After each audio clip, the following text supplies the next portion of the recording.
Olá, gente. Eu vim aqui fazer uma partilha da minha leitura de hoje e a gente vai ler Filipenses 2, do 12 ao 18.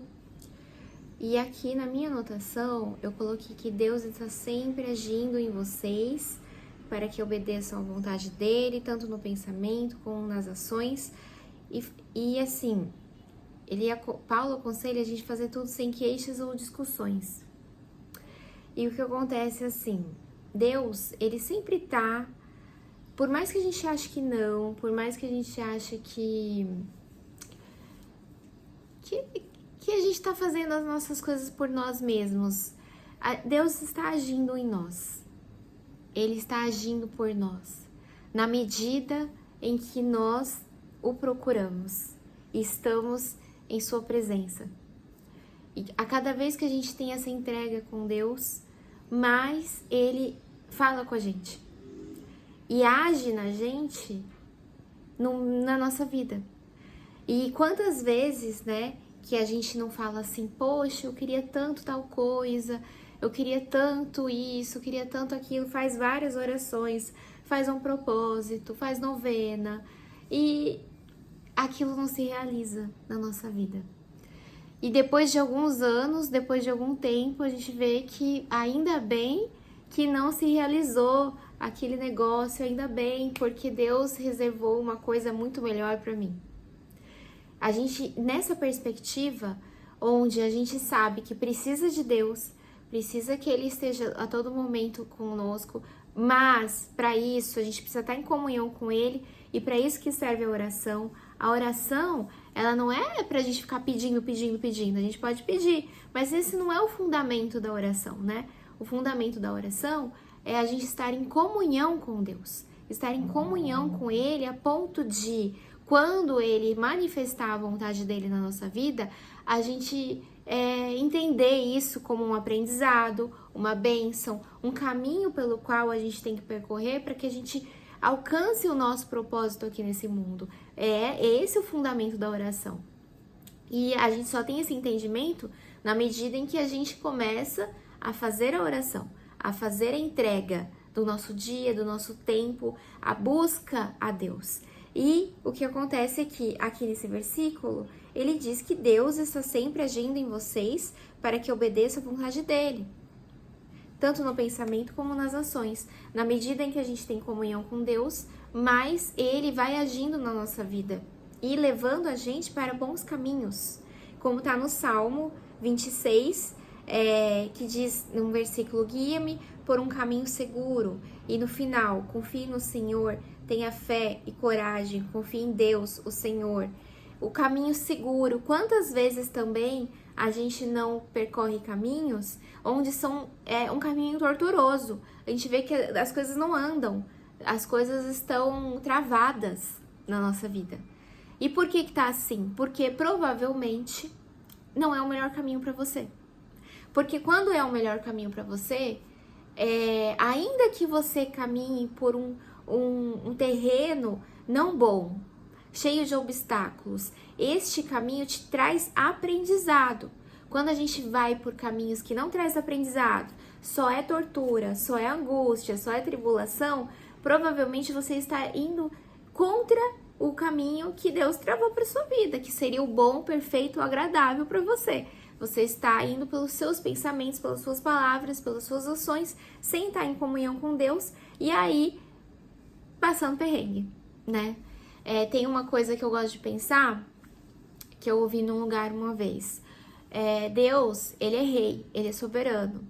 Ou a gente anda com Ele, ou a gente vai ser esmagado pelos planos dele. Porque não tem como a gente andar aqui nesse mundo sem estar dentro do plano do Senhor, dentro do plano de Deus para nossa vida, e não sofrer coisas que não são legais pra gente. Ele diz, né, na palavra dele, eis que coloco diante de ti a vida e a morte. Escolhe a vida. Então, quando a gente não escolhe a vida, a gente escolhe a morte, a gente sofre as consequências já da morte na nossa vida. Então, pra gente entrar nesse fluxo de caminho do Senhor e estar em comunhão com Ele, é necessário que a gente faça a oração e busque a Deus, para que a gente ande pelo caminho correto, o caminho do Senhor. E no evangelho aqui de hoje, que é Lucas 14, 25 ao 33, Jesus diz que não pode ser seguidor dele você não pode ser seguidor dele se você não amar mais a ele do que a tudo na sua vida, inclusive pai, mãe, irmão, filhos, filhas. Não tem como. A gente precisa amar a Deus sobre todas as coisas. E isso vale muito aqui nesse pensamento aqui que eu tô trazendo para vocês. Quantas vezes que a gente não faz orações e a nossa oração já virou um ídolo? A nossa oração já virou a coisa mais importante na nossa vida e Deus já deixou de ocupar há muito tempo o espaço onde Ele deveria estar ocupando.